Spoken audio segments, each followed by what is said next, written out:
Be honest with us. What is it? I've been Educate us on. honest. I I've know, been honest, and they're not ready for the conversation. They're that's all not right. good They're at going to it. have to deal with it. I think that's probably one of the next phases, though, of Jalen Hurts' progressions at the line of scrimmage. He didn't do all the protections in the Jason Kelce era. Welcome in, everybody, to a Football Friday edition of Birds 365 here on JAKIB Sports. I'm your host, Zander Krause. That's my co-host, John McMullen. Wrapping up another week and in preparation for week number 4, Eagles versus Bucs this weekend. J-Mac, how you doing on this Football Friday, brother? Doing well. Yeah, we're here. Another Football Friday, another game on the horizon, another Eagles win. I gave away my prediction, but we'll see. Obviously, they've had their troubles in Tampa. I think everybody forgets the context of those troubles. There's had some bad luck, injury-wise, going into a number of those games. The one time they had a semi-full deck, you never have a full deck in the NFL, but semi-full deck, they beat them by 2 touchdowns down there. So that's kind of how I frame this game. I think they're the better team. I know everybody's worried about the injuries. They're banged up. Tampa Bay's banged up more. Trust me, it's not even close. So from that standpoint, I think, the one thing I put in there is the Heat, because I don't agree with the way they've handled it, by highlighting it, by emphasizing it. By moving up a day, they're leaving today instead of tomorrow after practice today. But by highlighting that, they're emphasizing that it's an issue, and I wouldn't put that in the players' heads. But that's intangible stuff, and when you get down to that low of a level, I don't think it matters that much. But I would have gone the other direction and said, we had some bad luck, and we're the better team, and we're going to go in there and win and use my regulars. That's how I would have handled it. Yeah, we've had several Florida people text in, and they're like, "I've been here for 10 years. I'm not used to this." Yeah, I know. It sounds like I don't know what you're going to get accomplished in one day. But and Vic Fangio himself blew it up. It's like you want to acclimate, get off the field. That's how you acclimate. That's true. Basically, is what. Yeah, obviously, I'm paraphrasing. He said 8 play, 10 play, 12 play drives. That's what you don't want. And that's where it starts to wear, especially defensively, especially with the defensive linemen, because that's the issue with those guys wearing down. And once the pass rush wears down, got more opportunity to make plays. Saw it again last night, saw it again with the Eagles. Like everybody says, what's the difference between the second half and the first half? Well, first of all, Jalen Hurts said we had to, basically. That was his quote.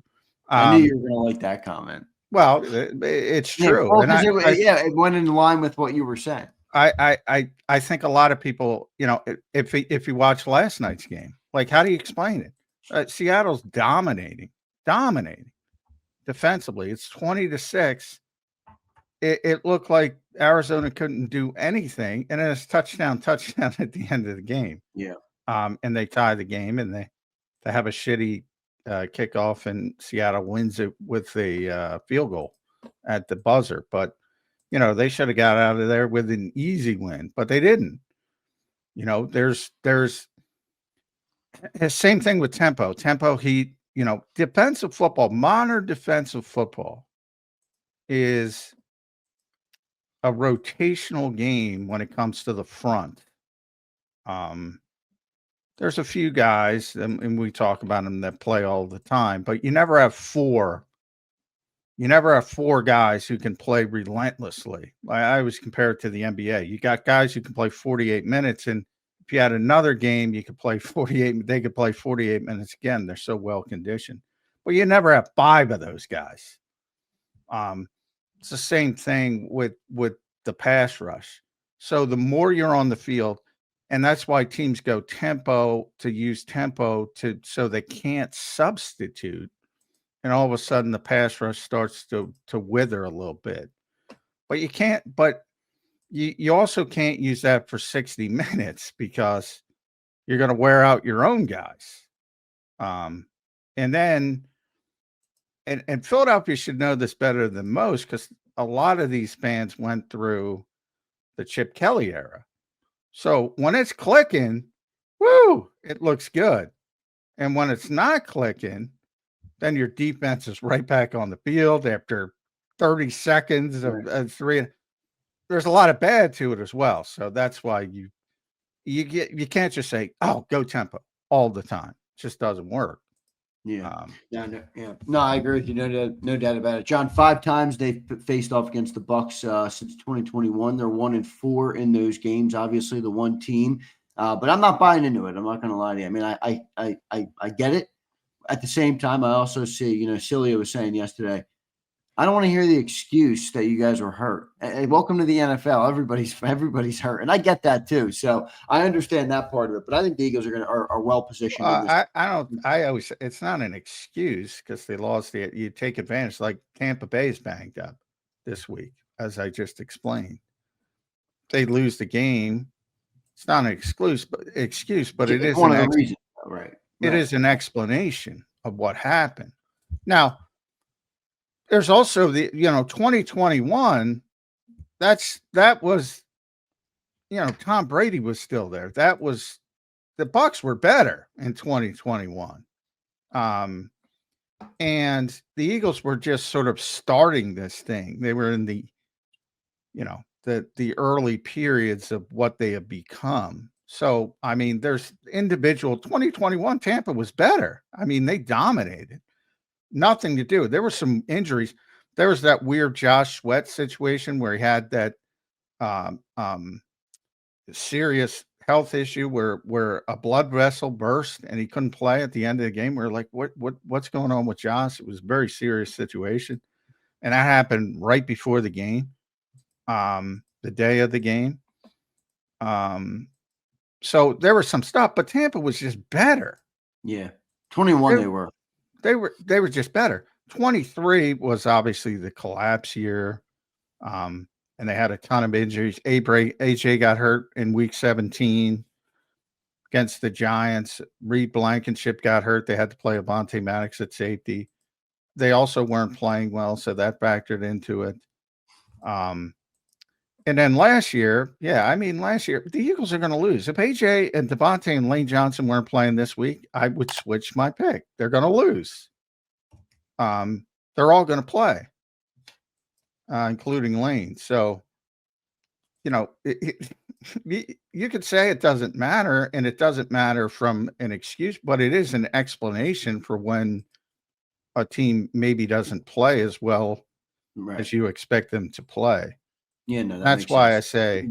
Now, on the other hand, Todd Bowles has had their number, and he seems to have the best plan to deal with Jalen Hurts. And I think people are starting to copy that plan, to be honest, as I mentioned earlier in the week. Yeah. So they're going to blitz him, and I think the rate is 70% in games against Tampa Bay. So is that how high it is? Yeah, 70%. Wow, that is a crazy blitz percentage. So it's gonna happen, and he's gonna try to make sure he's either in the pocket or he's rolling left. That's been the key to the plan. Don't let him escape right. And that's the way I think he's going to handle it again. But he's also in, he might throw a curveball. He might say, they've seen this enough. Let's do something else. Yeah, right. We'll see how it happens. It's going to be a good game this weekend, John. I agree with a lot of what you said there. One thing I want to bring up on last night's game, I'll get there in a second. I want to welcome and thank everybody for being here this morning. Don't forget to hit that like button, Philly to Chicago. Thank you for the first super chat. If we smash through our super chat goal today, I will be doing a jersey giveaway on Zander Time, and we'll do a couple other things as well after the show today. So appreciate everybody for being here. Hit that like button. We got to get to 200 likes today. All right, we got to get to 200 likes. John, one thing I noticed last night, and shout out to our boy Real Zeal in the chat who tweeted at me about it.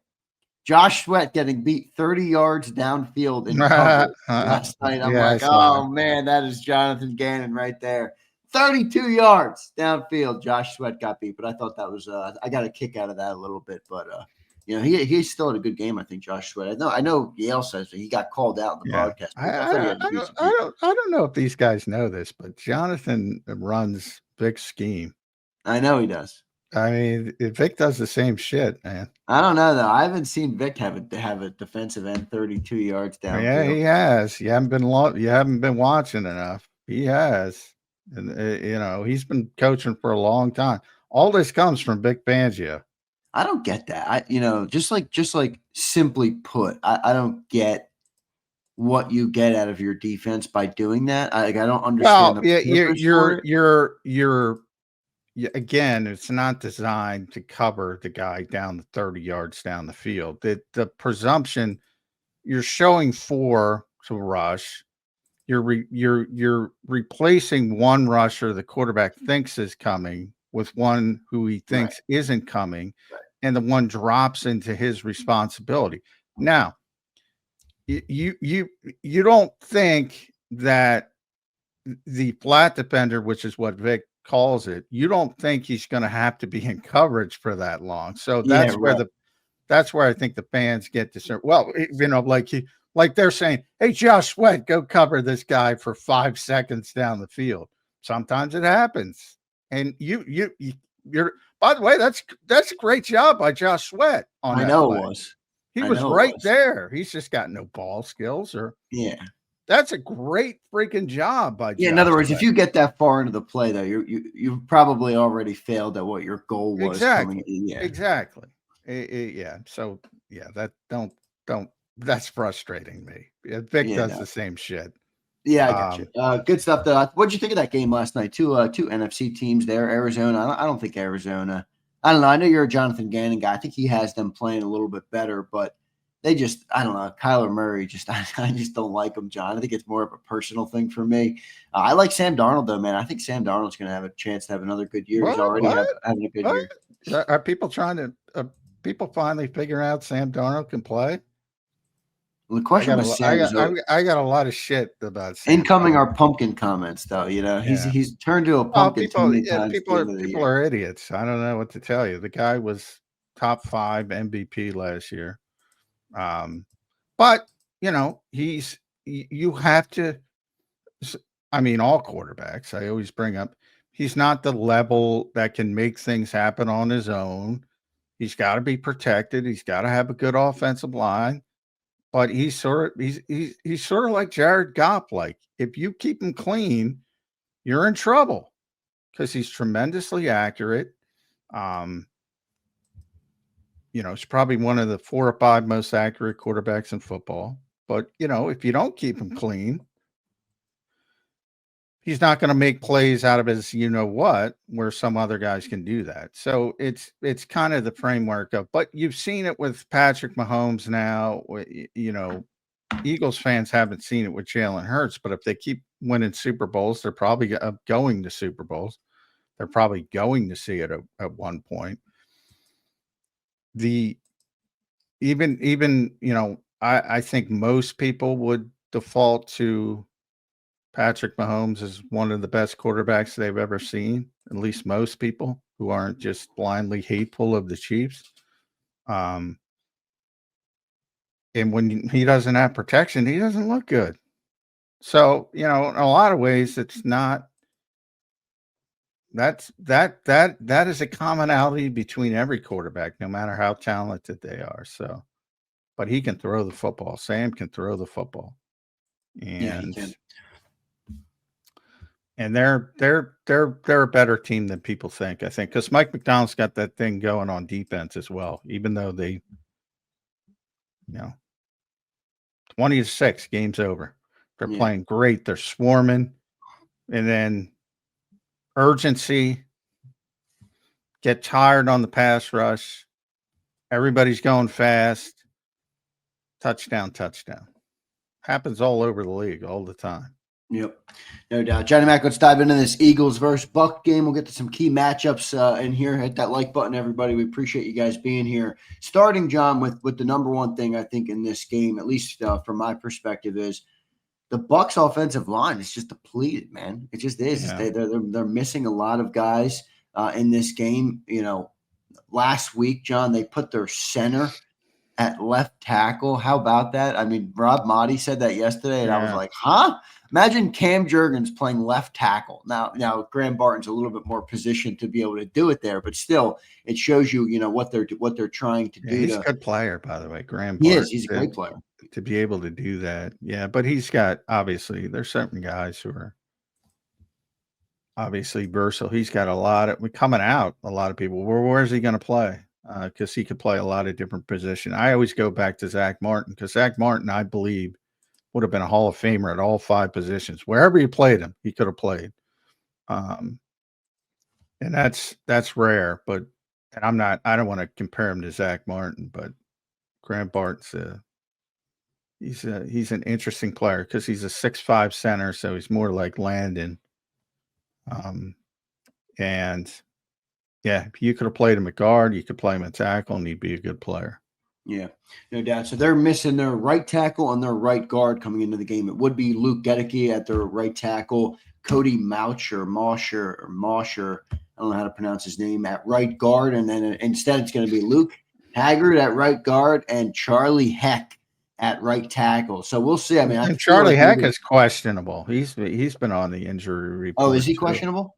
Yeah. I said, well, he's not. They haven't game status yet. That comes out today, but he was limited in practice Wednesday and Thursday. So they don't have game statuses until today's injury report, but he was limited in practice both Wednesday and Thursday. And it's still not a guarantee, right, that Wirfs plays. I know he's kind of has a strong No, chance. not a guarantee, but I think he's expected. But we're going to have J.C. Allen, hopefully, who covers the Bucs, and he can give us a better feel. But I think from everything I saw, the assumption is Tristan's going to be back. And Rob said yesterday, he might play left tackle, he might play right tackle, but he's been an all-pro at both. So they have some versatility with him and Barton. But, minimum they're down 2 starters, as you mentioned, with Gedeke and Malk. So, and they might be down 1 more. And they're picking up guys off the street. I saw they signed Dan Feeney, who's been around forever, off somebody's practice squad. I think it was Buffalo. He's more of a center. So if they want to, play Barton somewhere else, you bring in somebody like that. But yeah, it's a mess. It's a mess. And Baker's been taking a beating. Yeah, and he's also not only his offensive line is banged up, but his receiving core. I mean, coming into the year, that you could have argued they had one of the best receiving cores in the NFL with Mike Evans, Chris Godwin, and then they added Emeka Egbuka. Now Evans is out. Godwin is returning from an injury. I don't know if how healthy he's going to be. Egbuka's pretty good though. Three games so far, John. 181 yards and 3 touchdowns for the rookie. So he's a good player, but it does feel like Baker's kind of with a lessened offensive line, a lessened receiving core. The running game hasn't been working too great in Tampa Bay. It's kind of all been on Baker Mayfield, but Yeah, and they've been winning games in a last-second fashion that maybe very similar to the Eagles. Maybe they're not the prettiest things in the world, but they've been finding ways to win games. And Baker's been doing those heroics, but he had a fumble at the end of the Houston game, and they just couldn't get it. Houston couldn't get it, and Tampa Bay got it, and they go down and win. They've been living on that same edge where if a play goes one way, they're in the losing column. But if you look at their rankings from PFF, it looks like pass blocking and run blocking are their 2 worst categories early in the season. Again, small sample size, but that's due to the injuries. And Wirfs hasn't been out there, and they've lost 2 guys. And so they've had a difficult time. And it makes sense because, even the Eagles, as gifted as they are, you saw what happened when Lane got down, at least for a while before they at least settle it down with Fred Johnson. But things can happen quickly. And a lot of people say the Eagles' offensive line's not playing well in comparison to what we usually expect. They're not. But again, when you contextually put it against the rest of the league, it's not that bad. Yeah, right. And you're going to see that, I think, this week in Tampa because they're having some issues. John, if the Eagles are going to beat the Bucs this week and kind of start to correct the narrative that the Bucs have their number, even AJ said, "Well, we're 1-4 versus them." It's fair to say that. I love it. AJ's been he's always been honest, but this year I feel like he's got an extra little honesty going to him right now, which is good to listen to. By the way, AJ confirmed for all the conspiracy theorists. Kevin Patullo was calling the plays in the second half. Yeah, well, we all knew that. John, what do they have to do to get to win this game? You know, if you're the Eagles, what's your plan coming in? How do you deal with the blitz from Tybalt? How do you manage this to kind of get in there and get ahead of it and play better versus a team that you really haven't played that well against recently? Well, Jordan Mailata was talking about it yesterday. I mean, what I think the biggest issue for them early in the season has been blitz pickup and communication, and maybe he said overcomplicating things. They expect it to be amped up against Tampa. So, you know, it's one thing they focused on this week pretty significantly. Having that communication, making sure you're sliding the right direction, making sure you're identifying who's coming, who's not coming as best as you can. And they just got to handle it better. So I know everybody hates that word, but you continually hear that word, and you heard it from Jalen, you heard it from Nick, you heard it from Jordan Mailata. You gotta do your job. And what is that word? Execution. You know, and it's the boringest word for a football fan because they don't believe it, but that's what it is. You know, if they do everything correctly, it looks good, and if they don't, it looks poor. It's as simple as that, really. If you want to boil it down, there's no secret to, you know, guys blitzing. Yeah. Did you identify it? Did you slide the protection the right way? Did you communicate it to everybody? Is everybody on the same page? In other words, there's no secret to handling Todd Bowles' blitz versus Steve Spagnuolo's. Yeah, but I think at large, isn't there a way to correct this? I mean, everybody's blitzing the Eagles more than most. So they've obviously identified it as a way to attack the Eagles defensively. You know, how did the Eagles correct that and make them pay? They have to get hot routes into it. Is that really, you think, probably the main thing to be able to correct this? Well, there's hot routes built into the offense. Like there's this is something I've talked about. There's hot routes built into a high school offense. You know, so the nature, you know, one of my pet, why don't you call a hot route? Nobody calls a hot route. They're built into the offense. If you go up, number one, you have to get out of the huddle as quickly as possible because you have to be at the line of scrimmage to have time to survey what's going on. Then at that point, it turns into, you know, everybody communicating from the quarterback, the center, identifying, because they, you know, Cam's involved with it as well. All right, who's coming? Where are we going to slide protection? Let's make sure the tight ends have the information. Let's make sure that goes out to the receiver. So you'll see it sort of expanding out on the offense, which is more difficult on the road. So number one, I would say, I would say if you want to blame the coaches, and everybody wants to blame the coaches, pay attention to how quickly they're getting up to the line of scrimmage. Because if it's late in the play clock, the coaches got to do a better job. They got to speed things up and get the play in quicker. You know, it's interesting because I said, boy, you know, unfortunately, and I've been harsh on JJ McCarthy because I think he played just terrible football, and he was on back-to-back night games. So I got to see both of those games, and he played. But one thing I noticed was he was going late into the play clock, and I was kind of saying, boy, O'Connell's got to do a better job getting the play in, getting them up to the line of scrimmage quicker. A lot of issues with that with a young quarterback. And then Carson went in, and those issues didn't exist anymore. So even that, you don't know if it's the quarterback or how quickly it's coming in. In that case, it's obviously the quarterback, because Carson's not known for being great at that either. And it was so much better. It was so much better.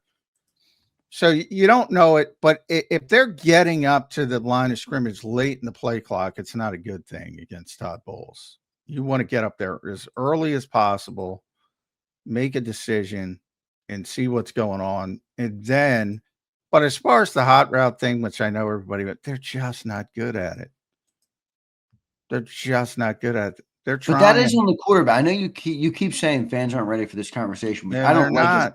I don't like that as a comment, though. Be honest with us. What is it? I've been honest. I've been honest, and they're not ready for the conversation. They're not all right. good They're at going it. to have to deal with it. I think that's probably one of the next phases, though, of Jalen Hurts' progressions at the line of scrimmage. He didn't do all the protections in the Jason Kelce era. Now he's taken on more of it. He's gotten good at checking between pass and run, but he also has to add in the ability to check into a hot route. I think that's fair to say. Is it on the quarterback, though? They're mostly built into the offense prior, it is, right? It is on the quarterback, unless it's too late, which is why I bring up the play clock. It's on the quarterback. At that point, It's on the quarterback. And that's every quarterback. It's not just Jalen. That's every quarterback. Now, with younger quarterbacks, some people have a tighter leash and they don't allow them to do things. With other quarterbacks, like Tom Brady being the most notable, you let him run the whole show if you're not an egomaniac. And obviously Jalen's not at that point, but he's a lot higher than JJ McCarthy. So on the scale, but they don't. It's like you saw that seam route, and that was down the field to Dallas Goedert, which was a hell of a throw, a hell of a, rip. You rarely see him throw that. He's not comfortable throwing over the middle of the field to begin with. And here's the other part, if you to give the people some ammunition to blame the coaching staff. I think they've beaten in the idea that don't turn the ball over at all cost. And, the easiest way to turn the ball over, is throwing over the middle. You saw, and a lot of times it's not your fault. Think about Kansas City and Travis Kelce at the goal line. It's not Mahomes' fault. Right. But the ball pops off his hands, interception, turnover. It's going the other way. Jalen Hurts is 19-20. We've talked about the extraordinary run of running and run of winning. They are hyper focused on not turning the football over, and he's being very, very cautious with the football. Yeah, and part of him, I think, believes it, obviously, because of the success. All Jalen Hurts needs is to win, I think. You know what I mean? And when they win, it's like, all right, I'm not going to question what we're doing. And all I want to do is get the W. So I think that's kind of changed, that Jalen doesn't push it much more. But I do believe, they do have to progress in that regard. How much do you put on the Jalen height thing? He's only like 6'1" or a little bit, because I actually brought it up to him and he actually admitted, yeah, it's a thing. Yeah. So big offensive lineman. And that was when Mekhi was here, because I was like, I can't believe they're playing Mekhi at guard because he's just so big. And when you have a 6'8" guy and you're a 6'2" guy, yeah, it's tough to see. You can't see over him. So, I mean, and Landon 6'6", and even Tyler Steen is 6'5", and Lane is 6'6", and Jordan 6'8". Yeah, it's a thing. And he said, which I was surprised when I asked him the question, and he admitted, yeah, that's his exact quote. It's a thing. So a little bit, but they've had tremendous success. But I do think that explains some of why they don't throw the football over the middle all that much, because the offensive line is so big. Yeah, good stuff there. We got a couple super chats we'll get to this morning. Appreciate everybody for being here. Hit that like button. We're going to continue to break down and prepare for this Eagles versus Bucs Week 4 matchup. Both teams sitting at 3-0 right now. There's not many teams left that are undefeated this early in the year. I'm surprised. I think it's only like 5 or 6 teams. I have to get the actual number for you guys. Philly to Chicago says, "Good morning, Big Z and J-Mac. Worried about the edge rotation going forward. Does Howie try to make an actual move now? Birds 27, Bucs 20. I like that score. That's a good score. But on that edge, I agree with you, Philly to Chicago. John, your response?" Yeah, well, you're not going to make a meaningful move at this point. He's made plenty of moves. They're just not splashy moves. I thought it was a problem. This is one of the problems I envisioned. Nolan Smith holding up. I think getting Zadarius here was a big move. That one was meaningful. Can you imagine if we didn't? I think he becomes more important. But now Azeez Ojulari and more so Josh Uche is going to play more, but Azeez has got to play for the first time. Or Obo. Could be either. They have to step up.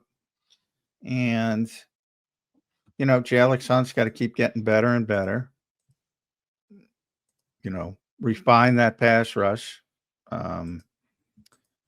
And you need reps, because the more Zadarius plays, the more he's going to get worn down. Like, he's going to play well, but he's going to get worn down.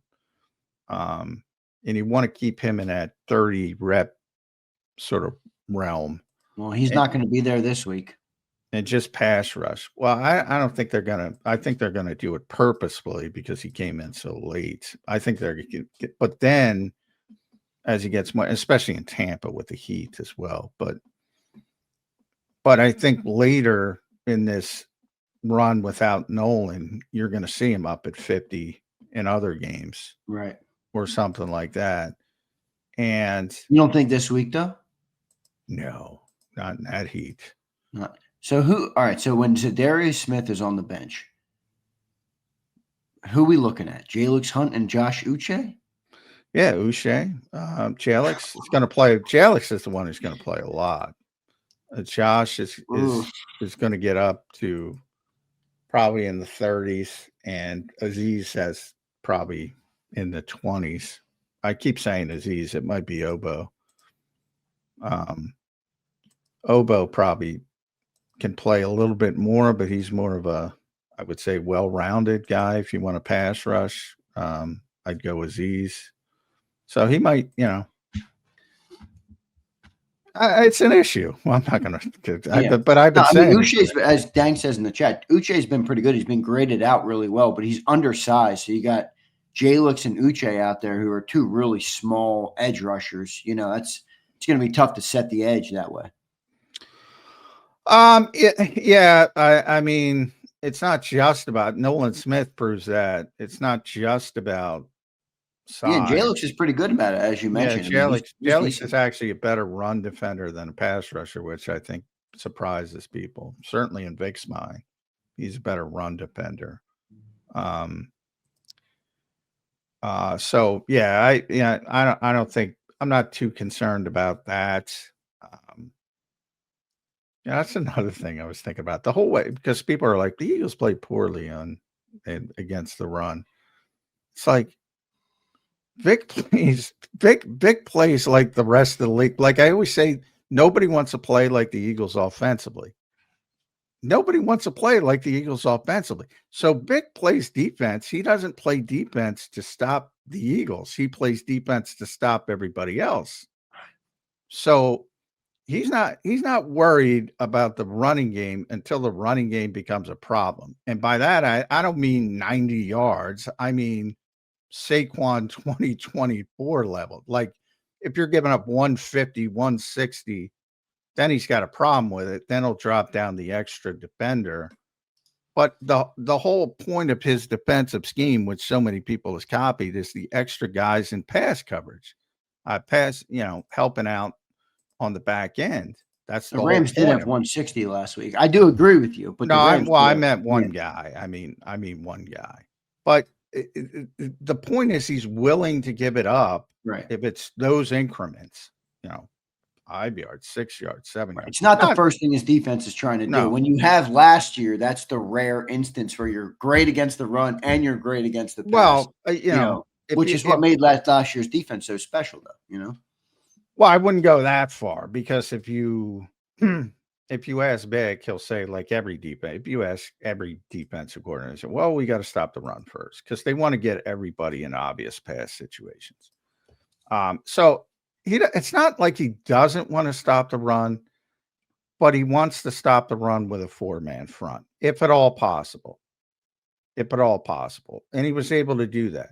But as I said, he also plays 5-man fronts when he's having more of an issue. And he even plays 6-man fronts, as he's done in the past when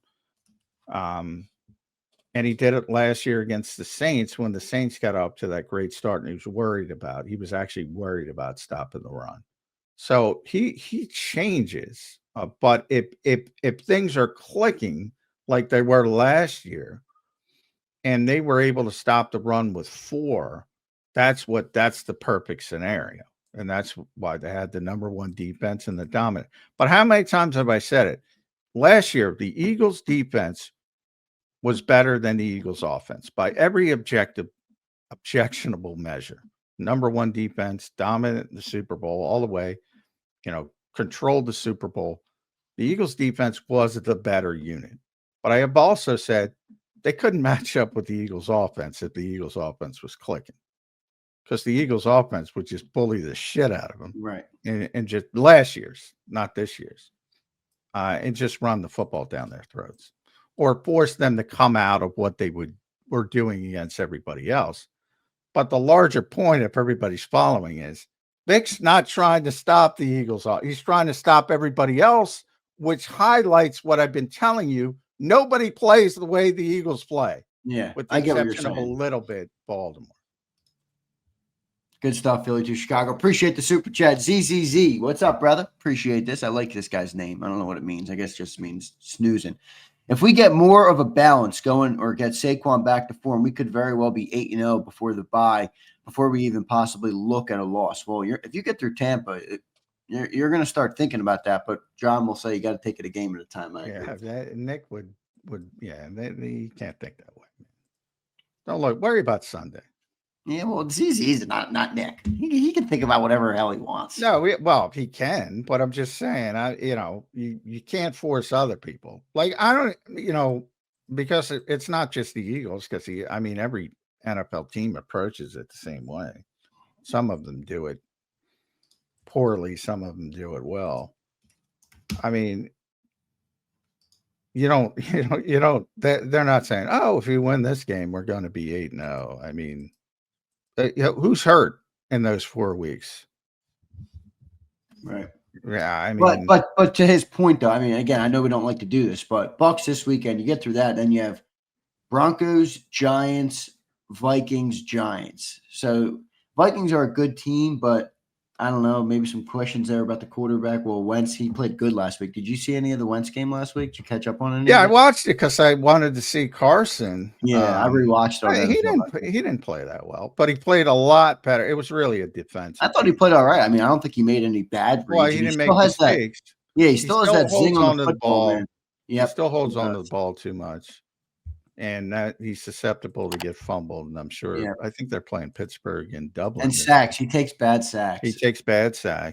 And so some of that, but is so much better than the alternative. And their defense is really good. So of those games, like Denver could beat them for the same reason. Minnesota could beat them. Minnesota probably more because it's out there. And that's a really difficult place to play, really loud. But yeah, the Giants are easy. I wouldn't say the other 2 teams are easy. They'll bite you in the ass if you go in with that. Broncos. Yeah, I agree. Should be good. ZZZ, thanks for the super brother. Tyler Braswell, what's up, Tyler? Hoping for a multiple sack game. JC needs to blow up the O-line. I'll tell you what, Jordan Davis too, man. I was rewatching the All-22 again, John. Jordan Davis is jumping off the page. He's playing a lot of three-tech, dude. He's playing a lot of regular defensive tackle. He's playing well. He's playing well. Really now, well. This all is over. a bit. I mean, he's not just, we talk about him as nose. He's not just a nose. He's not at all. Well, he was always going to play three technique. The question is, could he play it effectively? Oh, he's doing it. He's doing it in a over a 3-game stretch, and right now he's been better than, if you're going to be honest, he's been better than Jalen Carter through 3 games. He's also, a lot of hype over Morrow coming in, hasn't developed to that level. I'm gonna have to eat my crow on that one, Johnny. He's played fine. It's just not, I think I remember saying he was going to be what Milton Williams was. I don't think that By the way, Milton's playing good. Milton's still playing good with a bad team. Yeah, he is. He is. So am I. Good dude. Morris played fine. It's just, I think that's very difficult guy to replace. But, I mean, it's all been great with Jordan Davis. I'm just looking at the snap counts. Now, remember, they're a little bit elevated. I actually thought Jordan was playing more. They're in a dead heat, 130 to 130. Morrow, Jomo, and Jordan Davis. Now, part of that is because Jalen Carter didn't play in that first game, so somebody had to get those reps, and Byron Young was a part of it as well. But I'll be interested to see how that develops, especially in Tampa. I think they got it. They got to be a little bit cautious with Jordan, even though he's doing a better job and he's in better shape. I don't want him out there, Jalen Carter level of snaps. But Morrow continue to get better. And I still think, to your point about sacks, though, because the questioners point about sacks, they'll get more sacks this week, because part of it is, again, you got to look at the other team. Stafford's getting the ball out. So is Baker. Baker's the number 1 in the league is Mahomes. Number 2 in the league is Baker, 2.6. He extends plays, and if you extend plays, you have an opportunity for more sacks. Like the guys like Brady, Peyton, the guys who can't move and get the ball out on time, they're really, really difficult to sack. Really, really difficult. And the guys who extend plays, and Baker's in that category, then you have a chance to elevate those sack numbers. I agree with you. You're right. Baker can get out of there. But you do look at the time to throw on next gen stats. He is 2.6, second to only Mahomes. So and Stafford's 3 at 2.61. So he does get the ball out, but he will have a propensity to extend a play. And without the receivers they have, maybe you open up some opportunity for some sacks that way, because his guys aren't again, look at the sacks too. If you're obsessed with sacks, what kind of sacks are they? Last week, the Eagles had 1 sack. I thought they had a good pass rush. So A, I don't care. But B, their 1 sack was the great Jordan Davis play. And it was a great play when he stopped Matthew Stafford from getting the first down and chased him down. That was a sack. That was the sack. Didn't look like a sack because he was running the football, but that's by the rules of the game, that's a sack, because he was stopped for no gain. Wasn't even a loss. He was stopped for no gain. So all sacks are not created equal. He has 6 sacks so far this year, Baker, but we'll see what the D-line can get home this week. Matt NG, what's up, brother? Isn't it smart to rest Bond now after tweaking his knee? He's already in a brace. Keeping him healthy for the stretch run feels crucial. No, Zach's fine. He was wearing the brace on Wednesday. We talked to him yesterday. He was trying it out to see if he needs it down the road. That's NFL football. He was back to a compression sleeve. He's going to play. I mean, that's you don't. There's only 17 of these things. and guys get banged up. And when you have somebody who's willing to play through it, they play. Should Lane, if you want to take it to that, should Lane be playing with a stinger? Probably not. Should Jacorian Bennett talked to Jacorian yesterday. We finally know he strained his pec. He strained his pec against Dallas, and he was playing through it, and then he aggravated it. Guys play hurt every week in this league. If Jihad's got a triceps, you want to sit him down? Wait, Jihad's got tricep too? Yeah. Oof. Yeah. Yeah, he missed practice on Wednesday. He was back yesterday, limited. He's going to play too. A lot of guys are banged up. Yeah, and it's they just play the through it. NFL. It is. Are you concerned at all right now, John, about the early injury report of the Eagles and where they are health wise through only 3 weeks at this point, or no? No, I mean, look at Tampa. There's so many Yeah, teams. I know, but I'm not comparing it to Tampa. I'm comparing it to how they've been in previous Well, years. that I've warned. It's part of their success, though. I've warned that was coming. It's still, for the most part, been very clean for the Eagles. Yeah, and when you see people on the injury report, and the Eagles don't do as much of it, but you'll see, especially veteran teams. I know Pittsburgh rests like Cameron Haywood and Watt and all those guys. They don't even practice, and they'll be playing. The Eagles don't do as much of that because they don't. As Big will tell you, they don't practice that hard, but or not that long. But yeah, I mean, there's so many guys that are injured that you never even know about. They don't even hit the injury report because they don't want to alert anybody else of what they're dealing with. There's so many guys. That's one of the things about the NFL that I think, of all the things that I think maybe fans don't understand, is when somebody's out there, they're not necessarily 100%. Yeah, right. So if you say, why can't so-and-so play like he did against so-and-so? Sometimes they're banged up and they're playing through stuff because they're better than the alternative. There's only one guy I think that should maybe need to get healthy, and I don't think they're going to do it anyway. It's Landon Dickerson. He just hasn't been the same this year. Well, there's a perfect example. Yeah, he hasn't, because he's playing through some stuff. Yeah, because he's better than the alternative. I don't think he's ever gonna get better this year because it's just such a tough position. I mean, there's no way he goes into a game and comes out healthier than he was before the game when you're playing that position, especially the way he plays it, very physical. The way the Eagles play, in general, is very physical on the offensive line. I think that would be the one guy I would say, if possible, I'd like to see Landon get healthier, but I get it. I understand where you're coming from. Well, yeah, it's not even where I'm coming from. It's where they're coming from. It's like, all right, if you're hurt, there's that mentality in football. If you're hurt, you can play. If you're injured, you can't play. And by that, they mean, all right,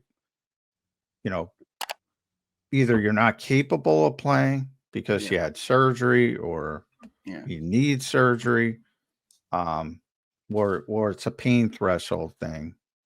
And some guys have higher pain thresholds than other guys, but yeah, it is a brutal sport. And yeah, so many guys are banged up.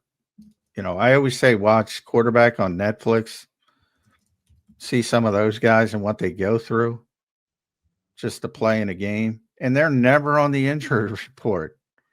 The 1 year, it was Cousins. He was never on the injury report. The guy can't even move during the week. He's got to use Wednesday and Thursday to get ready, just to get out there to practice a little bit. And then he plays in the game and he wouldn't even know it. They're a tough lot. Yeah, they are. And Zach's like Zach Bond specifically. He's like, I'm just trying it out in case I needed it. Because that's his mentality. Yeah. He's like, are you going to play? You got to play. He's like, why wouldn't I play? I'm not leaving the game. Good stuff. Shit, my mouse keeps dying. I got to charge this damn mouse. Fucking thing on the mouse. We got one more super chat I want to get to. I think it's going to fire you up, this final super chat. Just give me a second. I got to get the mouse going. But yeah, the offensive line is definitely something to keep an eye on. I don't know. Do you think they're going to get the run game going this week? It's not really the team to get it going against. They're really good against the run typically. I think 6th in the NFL right now, and they have Vita Vea. But a lot of people wait. I think the Eagles are waiting for Saquon to kind of find his rhythm a little bit this year. And that's kind of why I said about landing, because I think that's one of the parts of it. They're just last year, John, I forget what the stat was, where Saquon was just, he didn't get hit until like 2 or 2.5, 3 yards down the field. I think it was like longest in the NFL. Now it feels like he's getting hit in the backfield almost every run. So I was hoping I'm wondering how that's going to continue to evolve. Yeah, I mean, it hasn't been great. I think the offensive line hasn't played as well. I do think, Saquon's part of it as well. I don't think he's playing as well. I think there were so many big plays last year. Maybe he's gone into the mode that he's looking for the big play a little bit too much instead of taking what's there. I think that would help. But his grades are troubling too. And you have to at least wonder if all the touches took an effect, because Derrick Henry's playing poorly too. Didn't expect that. Yeah, 3 fumbles, 2 of them late in the game. He's got to get that fixed. But I mean, his I was just looking him up. His grades are bad. Henry's? Well, Henry's and Saquon's. Oh yeah, Saquon's real bad too. And pass protection, I think Saquon's like very bottom of the league.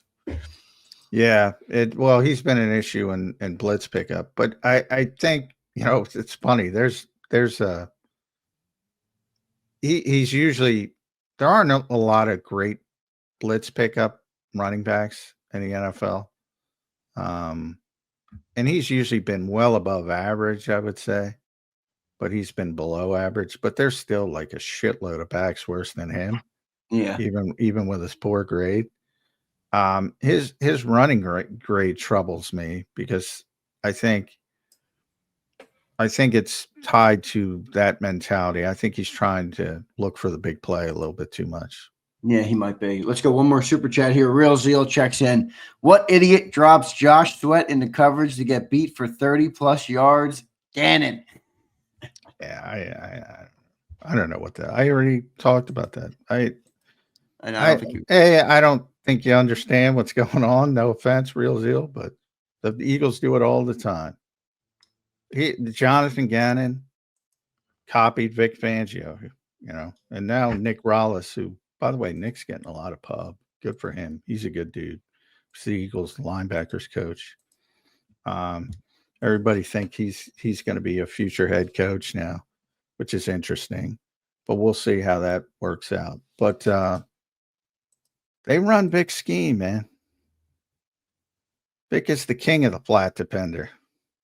But when you flat see defender is different than 30, but I hear you didn't hear me. You didn't hear me, because if it goes the right way, he's not 30 yards down the field. That was actually a hell of a play by Josh Sweat to be in the vicinity. He's going to play by Darnold too. Yeah. Out but the Eagles do it all the time. You just got to get home quicker, because it's not designed for the edge rusher to be 30 yards down the field. So, I applaud Josh Sweat for being able to at least make it difficult. But yeah, if you don't get home and you're dropping an edge, it'll look shitty. Yeah.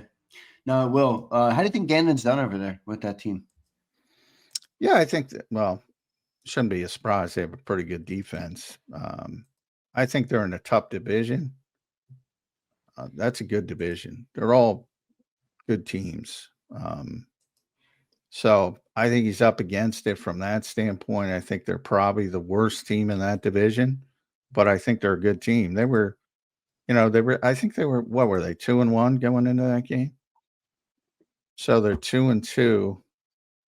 They're a heartbeat away from going away. That's just a difficult division. That I think is the best. The NFC North is good too, still. But Chicago kind of dims that. But yeah, I like that division. And San Francisco, I warned you about San Francisco. Yeah, they're still banged up again, though, man. They are banged up, but their schedule is so stinking easy. I know they're 3-0. Like they're going to be the team that wins a lot of games that really isn't that good. They're going to be that team. I still think the Rams are going to win that division. Well, I think the Rams are the best team. Well, Seattle's pretty good too. Seattle's pretty good, yeah. 3-1. They're 3-1 to start the year. Darnold looks pretty good again.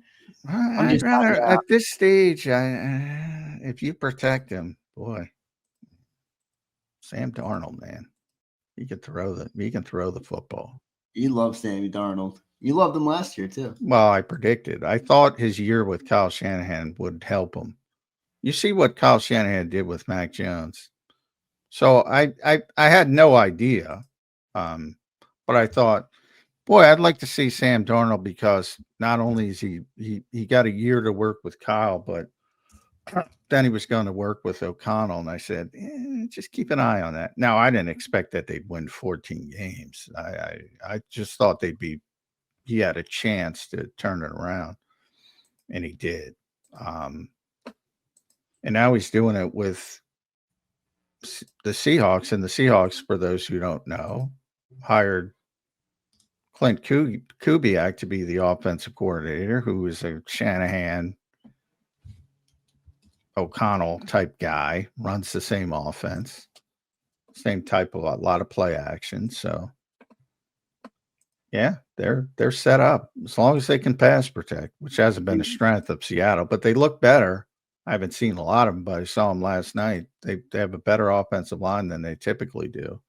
And they have a good running game, at least when they get it going. They have a very good back. They're pretty good. And the defense is, obviously that's the strength of the head coach. So the defense is pretty good as well.